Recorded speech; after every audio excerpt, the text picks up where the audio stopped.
Hi guys, welcome to this tutorial. My name is Brian from Britec.co.uk. Got another tutorial here for you about the primary drive not found error when you boot up, or drive not found, hard drive not found, whatever may be the error is, it will be that, and you can't boot your machine, which means it's not found your hard drive. So this is a sort of message that you're going to get when you boot. It may be slightly different, but it's going to all mean the same thing. Drive not found. So I'm going to show you a few things to check to make sure the drive is visible or it's there and it's working. It may be failed, but we'll check some stuff. Okay, now don't get this confused with this drive error message. This is if you're installing Windows and you get this chucked up and you've got Windows XP and you're using a SATA drive, which is the new drives. It didn't come with them drivers, and you have to slipstream those into a CD so it actually recognises a drive. One way of doing it, or use F6 on boot on the installation and you'll see it, and install the drive that way. Or the easier way, what I find it, is to use a Chronis CD, which actually says make a new drive active so you can use it. So it's just basically one click, takes literally 5 seconds and it's done, and you can actually install Windows. So this is different. Okay, anyway, let's get back to the bit we was at. So the first thing you want to be doing, well, you can do them in any order you like, but check to see whether the BIOS is set to auto detect. And basically this is this. In the BIOS it says auto detect, and this is for an IDE drive, by the way, so check to see it's auto detect. The next thing you need to check is, can you hear it spinning? Pick the laptop up, stick it to your ear, listen to the open side of the case on the PC, and see whether you can hear the drive making some activity. Noise is spinning around. Yeah, if you can, it's a good sign. Can't hear nothing, it may be dead, or there may be no power to it, so we need to check that. The next thing you need to do is, can you hear clicking noises? Is there a constant clicking noise that you can hear? If so, the drive is at it, and you'll be looking at a new drive. The next thing you need to check is, you may need to replace your CMOS battery. Now the CMOS battery is this. Oh no, it's not. This is a CMOS battery.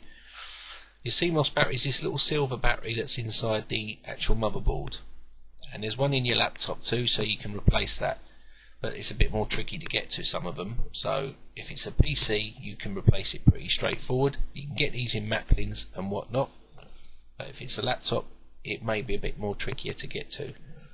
So replace the battery if it's at it, or take it out for 30 seconds and put it back in and see whether that fixes it. Okay, so that's these two covered here. Take it out for 30 seconds, that sometimes rectifies a problem. Is the information correct in your BIOS? That's the next one. So what you need to do is, you need to look at this and see in your BIOS IDE channels, there are your slots, and you can see the CD card there, a CD drive there, and you've got the SATA 1 channel, and that's where your hard drive is. Okay, that's where it is. If you've got an IDE drive, it will be up here, it won't be there. That's the SATA one. If it's on the IDE, it'll be there. If you can see that, it's pretty good news. If you can't see that, then it's not recognising the drive, obviously, and you need to check loads of more stuff. So the next thing, put the default settings back in the BIOS. Now normally taking the battery out will do that, but I'm going to show you a way if you don't want to take the battery out and you want to do it this way. So the next way is to come into your BIOS and put load failsafe defaults. Not this red one up here, this is what you'll see when you load in this one. Okay, click on that, F10, exit, and see if that fixes it. Okay, your next one, check for loose cables on the hard drive and the power cables.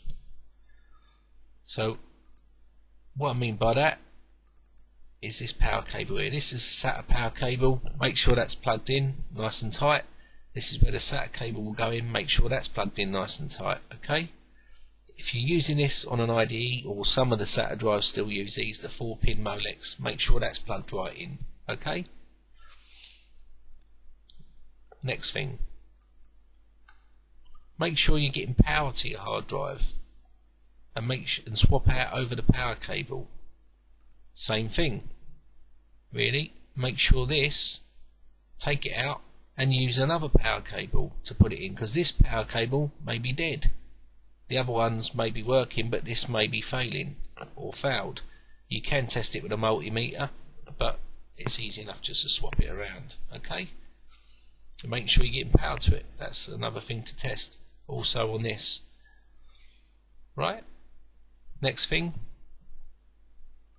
swap out IDE cables and SATA cables. Now what I mean is just for the hard drive, not for the whole machine, just for the hard drive. So if you've got an IDE one, check it, swap it out. Swap it out means replace with another one. Okay? It's slim, but it's worth the try, because the drive cable's a lot cheaper than the drive. This is an IDE hard drive cable. You need to get one of these and swap it over, just to make sure this is not fouled or faulty. And the SATA one is this one here. You need to swap that over with one of these. Okay? Just to make sure they're not faulty. Don't forget to check the connections in the board to make sure it's in. The next thing, make sure the pins are not bent on the hard drive or the motherboard. Okay? Pins on the motherboard for an IDE are these here. Make sure none of these are bent. Also, one of these may have failed, so swap it over to the next one. Also, if these are fouled and you haven't got no more space, you may need to get a riser board with one of these on it, or replace the whole board.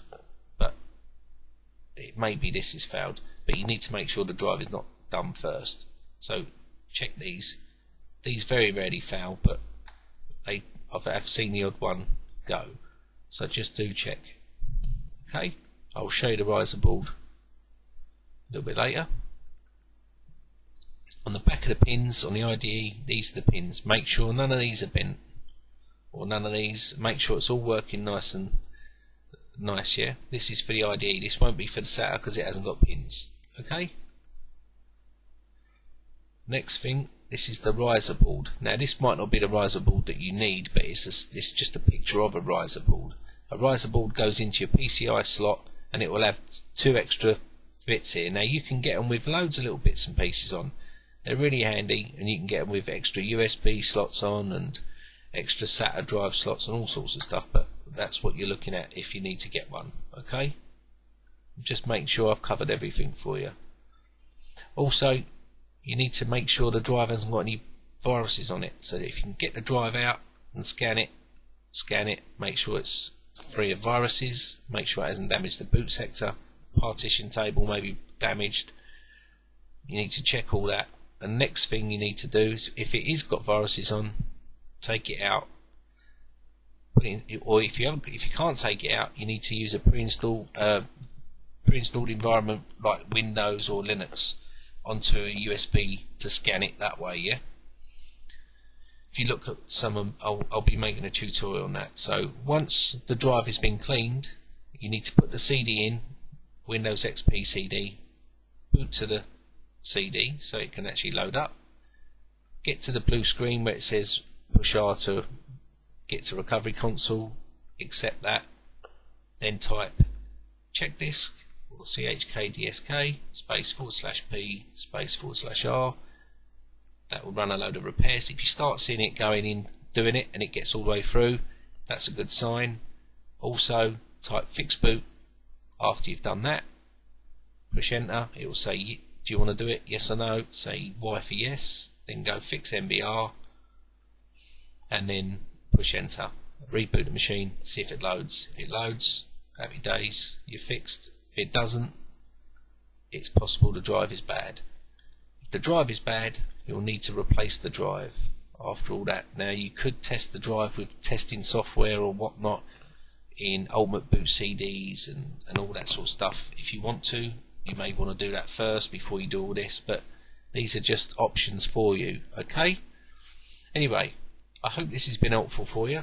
please leave your comments. My name is Brian from britec.co.uk. Bye for now.